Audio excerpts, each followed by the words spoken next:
wanted to take a minute and show you guys the inner workings of this camera because I didn't really get too in depth on the settings and how to use it. Just wanted to say that this is not a paid endorsement. I just happen to really like Blackmagic products and especially this camera. They are not perfect devices, but they are some of my favorite cameras that I have ever used. So there are a few buttons on the outside. We've got a record button right here, and we have a back button here, a stop button, play, forward, and menu, and power. So let's turn it on.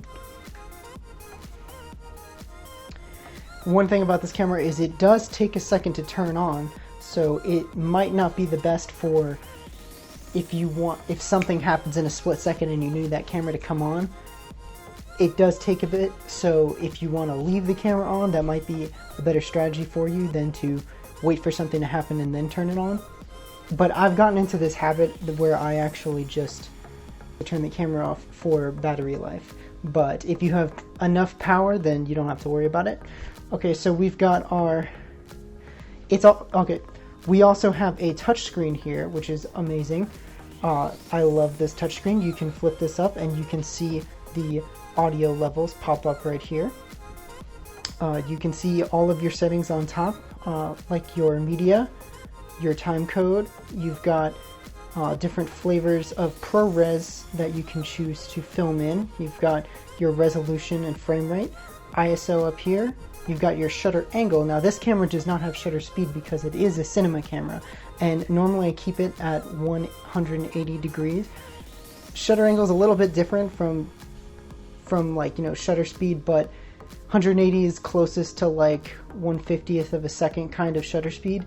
And then over here we have white balance and your battery life. So in the menu system now, I love their menus because they're so simple and so clean.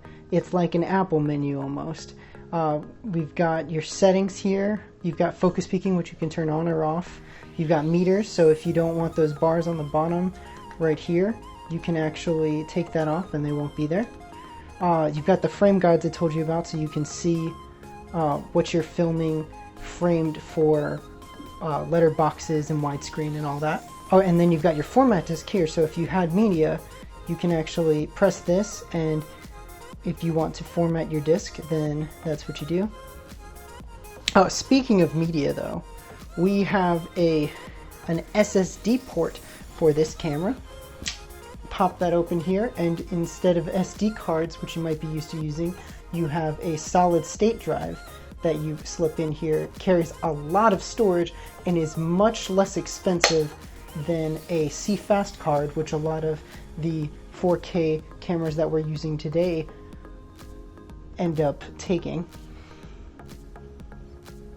I've got a 480 gigabyte SSD for this camera. That lasts about 5 hours in 1080 ProRes and about an hour and a half in 4K. So into the settings, we'll do this quickly.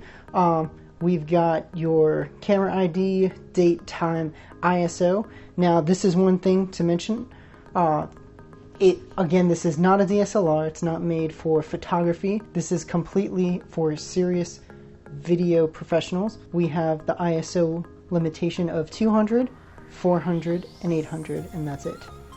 So again, not the most amazing low light because you can't push it, but 400 is kind of where you want to stick to. It is this camera's native ISO, and if you have the right lenses and the right lighting, it works perfectly fine. White balance is all in increments, so we've got it all the way down to 2500K to 8000K. Usually I keep it around 5600 for exteriors. We've got shutter angle here, like I said. I usually keep it at 180, but you can do 216, 270, you've got 172, 150. And the one thing to note is that the higher up you go in the shutter angle as opposed to the shutter speed, the brighter the image will appear, but the more motion blur will occur. And if you go to a lower number, like 144 degrees, that image will be darker, but the movement will look a lot sharper. again, if you want that cinematic look, stick to 180. You can control your mic levels, your mic input. You got your channel 1, your channel 2. You can redirect it if you want. You've got mic in line. You have speaker volume. Right here is the recording. We've got the codec, so we've got ProRes HQ, ProRes 422, ProRes LT, ProRes Proxy, and RAW if you should choose so. But if you do choose RAW, make sure you go online to Blackmagic's website, and they have a list of approved SSDs that work with RAW recording for this camera. I've actually had a friend who shot a project in RAW and didn't have the right SSDs, and the camera kept shutting off on him. There was nothing wrong with the camera. Normally I shoot on ProRes HQ because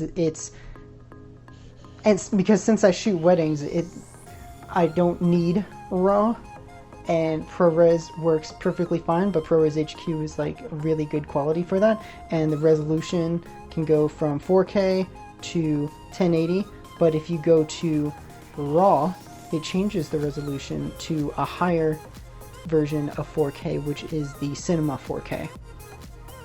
Alright, and we've got dynamic range, which you could do as film or video. And film will give you just slightly more dynamic range. It'll have a little bit of a desaturated image, give you more playroom in post.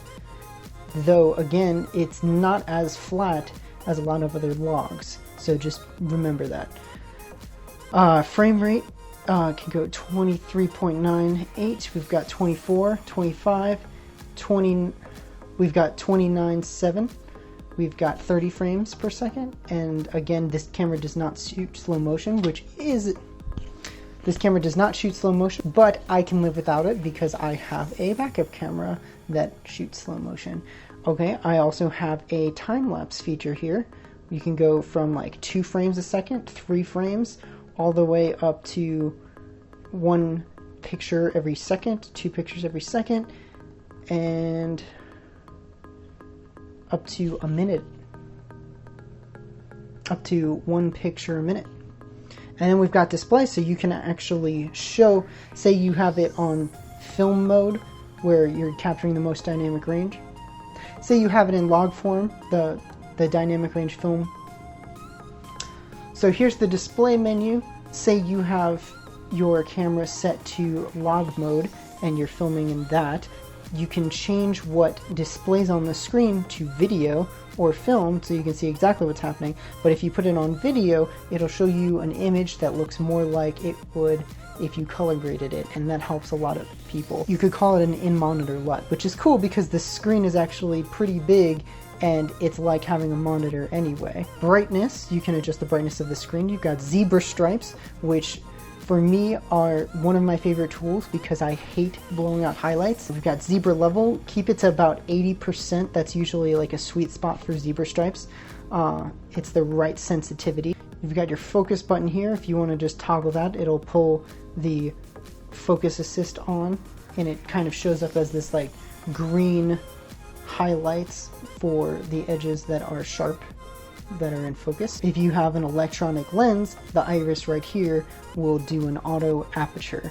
Now, if you have one of those cameras and you're controlling your aperture through here, the arrows going forward and back are the ones that you would use to control how open your aperture is.